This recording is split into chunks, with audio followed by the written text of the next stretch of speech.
हे friends, मैं Lakshmi LPS academy और journey to excellence में आपका बहुत स्वागत करती हूँ। तो चलिए आज हम लोग पढ़ते हैं झीलों के बारे में। भारत की जो प्रमुख झीलें हैं उनके बारे में पढ़ेंगे।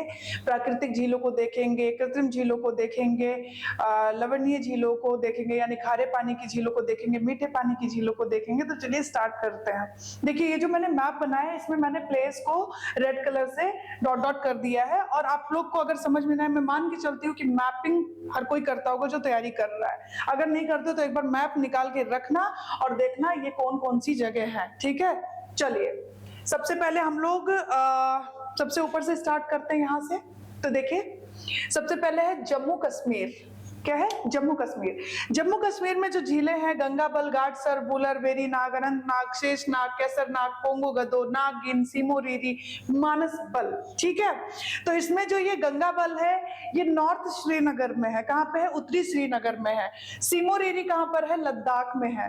अब इसमें से हम लोग उठाते हैं वुलर लेक को। वुलर लेक को, ये जो वुलर लेक है ये इंपॉर्टेंट है बहुत ज्यादा। भारत की सबसे बड़ी मीठे पानी की झील वुलर झील है। इस पर इसको गोखुर झील का भी उदाहरण है और इस पर विवर्तनिक क्रिया का भी प्रभाव है, यानी कि पृथ्वी के अंदर जो गति होती है, आंतरिक गति होती है, उसका भी प्रभाव इस पर दिखाई देता है। ठीक है, वुलर झील जो है आपको बताऊं मैं, आपने नदी देखी झेलम। झेलम नदी जिसे हम ऋग्वेद काल में जिसे वितस्ता बोलते थे, तो ये जो झेलम नदी है इसका उद्गम कहां से होता है? इसका उद्गम होता है शेषनाग झील से। वेरीनाग झरने के निकट शेषनाग झील से होता है। ये नदी वुलर झील से होते हुए जाती है। ये जो वुलर लेक है ये गोखुर का भी उदाहरण है। गोखुर का भी उदाहरण है, गोखुर झील का भी। अब देखिए गोखुर क्या होता है। मैं देखिए नदियां क्या करती हैं? विसर्पण करती हैं। तो पहले क्या होती है? पहली अवस्था बहुत ही हल्का सा विसर्पण होता है, फिर बहुत ज्यादा विसर्पण करने लगती हैं। फिर क्या होता है? इतना विसर्पण होता है कि ये क्या करती हैं? अपने विसर्पण, ये जो विसर्प है इसको विसर्प को अलग छोड़ देती हैं, अलग छोड़ देती हैं। तो इसी को हम क्या बोलते हैं? गोखुर बोलते हैं। ठीक है, ओके। अब आप लोग एक चीज और सुनिए। आपने सुना होगा लैगून झील या फिर अनूप झील। लैगून और अनूप, ये लैगून और अनूप क्या होता है इसको सुनिए। देखिए समुद्रों के किनारे एक उथली संरचना होती है जो क्या करती है, किसी अवरोध के कारण या किसी कारणवश वो क्या करती है? समुद्र से अलग हो जाती है, अंशतः या पूरी तरीके से, लेकिन उसका कांटेक्ट जो होता है वो समुद्र के खारे पानी से बना रहता है। ये याद रखिएगा। तो उसी को हम लोग बोलते हैं अनूप या लैगून बोलते हैं, ये याद रखिएगा। तो अभी हमने क्या देखा? वुलर लेक के बारे में देखा जो कि जम्मू कश्मीर में है। ये भारत की सबसे बड़ी ताजे पानी की झील है। ये गोखुर झील का भी उदाहरण है। इस पे विवर्तनिक क्रिया का भी प्रभाव दिखता है। वेरीनाग के समीप शेषनाग झील से उद्गम होता है झेलम नदी का, और झेलम नदी वुलर से होकर गुजरती है। ये बात समझ में आई?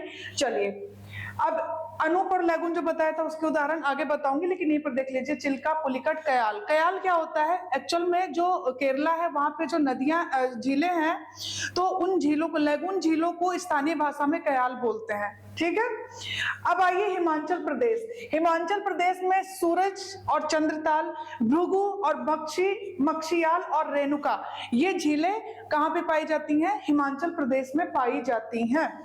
चलिए आगे बढ़ते हैं, उत्तराखंड पे आ जाइए। उत्तराखंड में बहुत सारी झीलें हैं। भीमताल, देवताल, डोडीताल, खुरपाताल, सातताल, नौकुचिया ताल, मालाताल, पूनाताल, समताल, नैनीताल।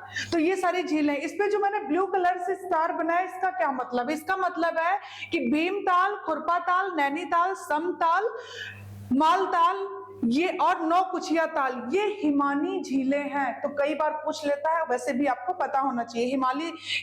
हिमानी झीलें कौन कौन सी हैं? पूना, नैनी, सम, भीम, खुर और नौकुचिया एंड मालताल। ठीक है, फिर आ जाइए, ये मैंने आखिरी में लिखा है पंचपोखरी। ये क्या है? पंचपोखरी इज वेरी इंपॉर्टेंट। भारत में सबसे अधिक ऊंचाई पर स्थित पंचपोखरी है जो कि उत्तराखंड में स्थित है। इंपॉर्टेंट। राजस्थान में आ जाइए, राजस्थान में है। अब देखिए राजस्थान में अधिकतर नदियां क्या है? लवणीय है, खारे पानी की। इस मतलब कि जो कहीं ना कहीं इस बात का प्रमाण देती है कि यहाँ पर कभी ना कभी 33 सागर का अस्तित्व जरूर रहा होगा। ठीक है, और पुष्कर, राजसमंद, जयसमंद, डिडवाना, फतेह सागर, लून, लूनकर सर, ढेबर, कुचामन, सांबर, नक्की और पिछौला, ये राजस्थान की झीलें हैं। इसमें से सांबर की अगर मैं बात करूं, भारत में मुख्य भूमि पर स्थित सबसे बृहत्तम झील है खारे पानी की। कौन? सांबर झील। कहां पर है? राजस्थान में है। ये जो रेड कलर से मैंने यहाँ पे स्टार बनाया है, ये क्या है? ये वायु द्वारा निर्मित क्या है? ये झीलें हैं। ठीक है, वायु द्वारा निर्मित झीलें कौन सी है? सांबर, डिडवाना और लूनकर सर। ठीक है, और अधिकतर झीलें कैसी हैं यहाँ की? लवणीय है राजस्थान की। चंडीगढ़ में कौन सी झील है? सुखना झील है। ठीक है, सुखना ताल झील है, ये याद रखिएगा, एक ही है। चलिए अब आ जाइए महाराष्ट्र। महाराष्ट्र में दो झीलें हैं, एक तो है पोवई, एक है लोनार। लोनार इंपॉर्टेंट है, इसे क्रेटर लेक भी बोलते हैं। क्यों? एक्चुअल में ज्वालामुखी क्रियाओं द्वारा जिस लेक का निर्माण होता है उसको हम क्रेटर बोलते हैं। ठीक है, पोवई झील। अब ये लोनार क्या है? ज्वालामुखी गतिविधि के कारण इसका निर्माण हुआ है, याद रखिएगा, क्रेटर झील बोलते हैं इसे। कर्नाटक में बेलांदुर झील है, कर्नाटक में बेलांदुर झील है। अब आ जाइए केरल में। केरल में बेम्बानाड और अष्टमुदी है। ये जो बेम्बानाड है ये बहुत ही इंपॉर्टेंट है। एक्चुअल में अभी जो मैंने लैगून के बारे में बताया था, पश्चिम तट पर स्थित जितनी भी लैगून झीलें उनको स्थानीय भाषा में क्या बोलते हैं? कयाल बोलते हैं। ठीक है, ये जो बेम्बानाड है इसके बीचों बीच में एक द्वीप है, वेलिंगटन द्वीप है, ये याद रखिएगा। भारत की सबसे लंबी, केरल की सबसे बड़ी, भारत की सबसे लंबी झील कौन सी है? बेम्बानाड है। और केरल की सबसे बड़ी कौन सी है? सबसे बड़ी झील है बेम्बानाड। पुण्यमदा भी इसे जाना जाता है, पुण्यमदा नाम से भी इसे जानते हैं, ये भी याद रखिएगा, बेम्बानाड। और दूसरी कौन सी है? अष्टमुदी। मणिपुर की बात करें, आपको पता है लोकटक लेक है जिस पर केबुल लामजाओ विश्व का एकमात्र तैरता नेशनल पार्क, राष्ट्रीय उद्यान है। ठीक है, और विश्व का एकमात्र तैरता। और एक चीज और याद रखिए, पूर्वोत्तर भारत की मीठे पानी की सबसे बड़ी झील है। भारत की अगर पूछे तो आप बोलोगे वुलर, एंड अगर पूछे पूर्वोत्तर की तो ये है लोकटक। ठीक है, सिक्किम में ग्रीन लेक है, सोमो है या सोंगमा बोल सकते हो आप, या और गुरु डोंगमर झील, सोमो या फिर ग्रीन लेक। तो ये सिक्किम में झीलें हैं। चलिए आगे आ जाइए। उड़ीसा में चिल्का झील, एशिया की, याद रखिए, एशिया की सबसे बड़ी खारे पानी की झील है चिल्का। भारत की सबसे बड़ी तटीय मैदान पर स्थित खारे पानी की झील कौन सी है? लैगून झील, सॉरी, भारत की सबसे बड़ी तटीय लैगून झील कौन सी है? चिल्का, उड़ीसा में है।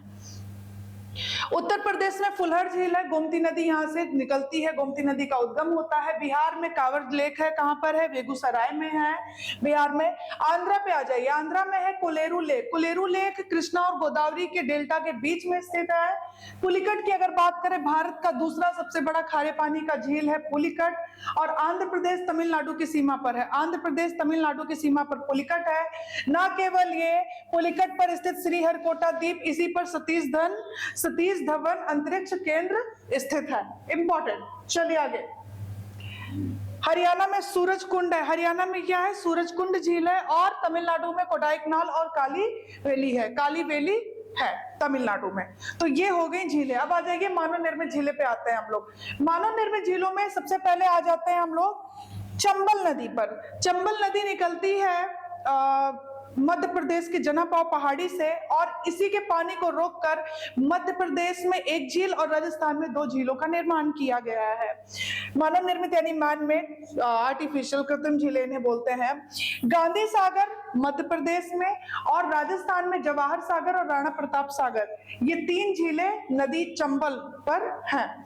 और चंबल नदी किसकी सहायक है? यमुना की। और यमुना किसकी सहायक है? गंगा की सहायक है। चलिए आगे बढ़ते हैं। गोविंद सागर जो झील है वो कहां पर है? हिमाचल प्रदेश में है। और कौन सी नदी है? सतलज नदी है। सतलज नदी कहां से निकलती है? सतलज नदी आपको पता है सिंधु की सहायक है। सतलज को ऋग्वैदिक पीरियड में सतुद्री बोलते थे। और ये सतलज नदी निकलती है तिब्बत के मानसरोवर के पास राकसताल से निकलती है। और भारत की सबसे बड़ी कृत्रिम झील है गोविंद सागर झील, इसी के पानी को रोककर। अब देखो भाखड़ा के निकट भाखड़ा बांध है, उसी के पीछे के पानी को, मतलब उसके पानी को रोक रोककर इस झील का निर्माण हुआ है। गोविंद सागर झील हिमाचल प्रदेश में है, तो याद रखिएगा। नदी कौन सी है? सतलज, ये भी याद रखिएगा। तेलंगाना की अगर बात करें, तेलंगाना में झील है नागार्जुन और निजाम। नागार्जुन की बात करें, कृष्णा नदी का जल रोककर बनाया गया। और कृष्णा नदी कहां से निकलती है? पश्चिमी घाट पर, आपको पता है महाबलेश्वर है, महाबलेश्वर पहाड़ी से ये निकलती है। नागार्जुन सागर कृष्णा नदी पर है। निजाम सागर की बात करें, मंजीरा नदी पर है। मंजीरा नदी दक्षिण से आकर मिलती है गोदावरी से। गोदावरी की बात करें तो गोदावरी त्र्यंबक पहाड़ी से निकलती है। गोदावरी रिवर त्र्यंबक पहाड़ी महाराष्ट्र में, वहां से निकलती है। और गोदावरी की सहायक ये मंजीरा रिवर है, ठीक है। और मंजीरा पर ही है निजाम सागर, जो कि कहां पे है? तेलंगाना में है। गोविंद बल्लभ पंत की अगर बात करें, उत्तर प्रदेश और छत्तीसगढ़ की सीमा पर स्थित है गोविंद बल्लभ पंत। कौन सी नदी है? रिहंद रिवर है।